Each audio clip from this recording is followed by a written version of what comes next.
You guys, I just have two words for you. Hey ya, hey ya, hey ya, hey ya. This is my indigenous jam. I am loving Jon Henrik. I am praying to the Sami gods to tell my God, to tell Sweden, he needs to go to Eurovision. He needs to go home. That's where he needs to go. I can't deal with this Eskimo. It's like, it's just, I hate it. How can you say something like this? And no, it's amazing, and he should win because it's. I know he's not singing really much, but it's amazing. It's the tune, it's the melody, it's the mystical thing, it's the Sami tune. It's amazing. This is not amazing. This is lazy. Yes. This is commercial appropriation of Sami culture. It's emotional. It's no, it's not. Can I just tell you, when this starts, before he's even properly singing, I am silent. I feel something. It's like I'm not necessarily spiritual, but I stop and I want to feel the universe inside of me. It's like this does something to you. It like reaches into your soul. Like all the other songs, many of them are good, but they are generic pop. You've heard it or some element of it before. This, I ain't never heard this, y'all. We got some Native Americans in America, but I ain't heard this. This song is just, it touches you. I love Pocahontas. I do not love this. This is not Pocahontas. This is like, it's just the song at the start of Frozen where they're cutting out ice, and it's just like the dullest thing ever. And he is not singing. This is a song contest. He relies on backing vocals, which is just like, the hater, the hater. I just want to say, buyer, go home, yaga free, your song sucks, you need to sing. And the cringe where we talking about, I can't even deal, where he's just like, hey, Asperger. Oh, I love that. I'm not like, I'm crying, but it's not because I'm so moved by the song, it's because I'm moved to tears, because it is terrible. No, he has a message for Sweden. It is that the Sami exist. The Sami are here. They are part of Sweden too, and you need to learn to enjoy freedom and life just like they do. I'm just like, send this at your peril. This is Anna Bergendahl 2.0 waiting to happen. God. Anna Bergendahl had no charisma and wore Converse on stage. He is dressed up, as you say, as the male Pocahontas. He is bringing us indigenous realness. Like, this feels very authentic. Even if he's worked with producers to kind of, I don't know, make it more mainstream, it is still him. It is still the elk herder doing his thing. I can't say enough positive stuff about this. I think the Sami style is really popular this year in Eurovision. Like we have it in Finland with Soldier and now in Sweden with Jon Henrik. And I think Eurovision 2015 is ready for it. I love this, and I think many people will be like surprised and impressed and touched by this. Especially the message is so touching. I never thought this could touch me so much. I love it. I really love it. And the staging, it's such a nice counterpoint to everything else we see. There's no hamster wheel. There's not a bunch of fancy lights. It's simple. Like you've got some bed sheets hanging in the background and then a campfire with smoke. And it just feels so relatable. It's like stepping back to Eurovision of the 60s and 70s in a way, like simplicity. That staging would be relatable if everyone's staging was a hot mess. Those phantoms are terrible. There's the random backing dancers who are just like Eskimos having a great time, and then a campfire. This is like trying to be three different songs all at the same time, and I'm really not sold on the concept.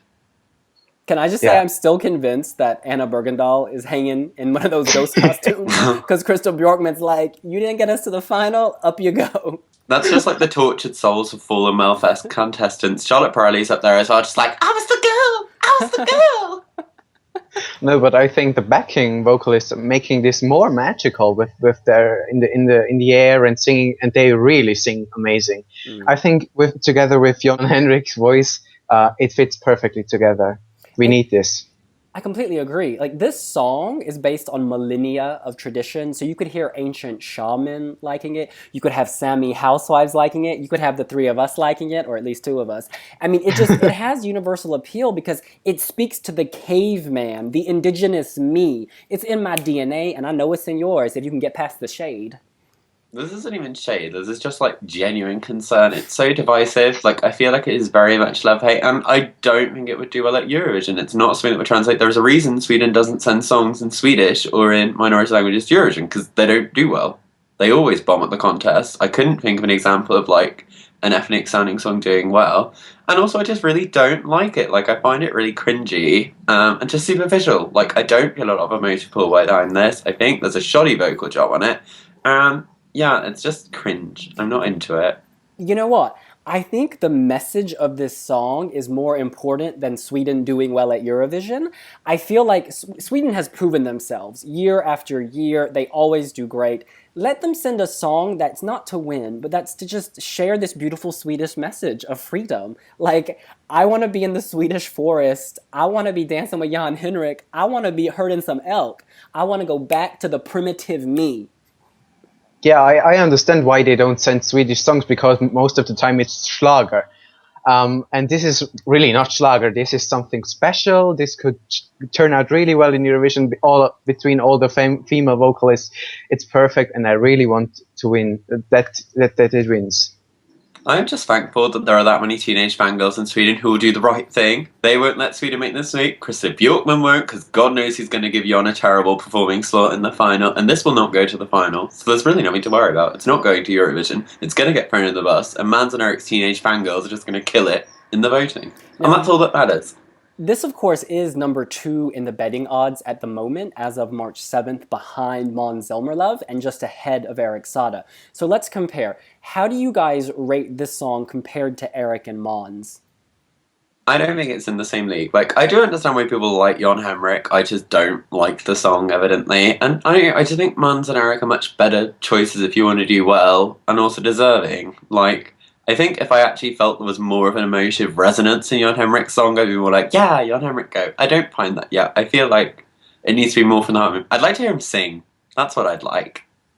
Like, I think Eric and Måns, it's like we always hear something like that in the radio, and especially in Eurovision. So I don't think that Sweden would say, yeah, we go mainstream and send one of those. I think many people would say, oh my God, this is something special.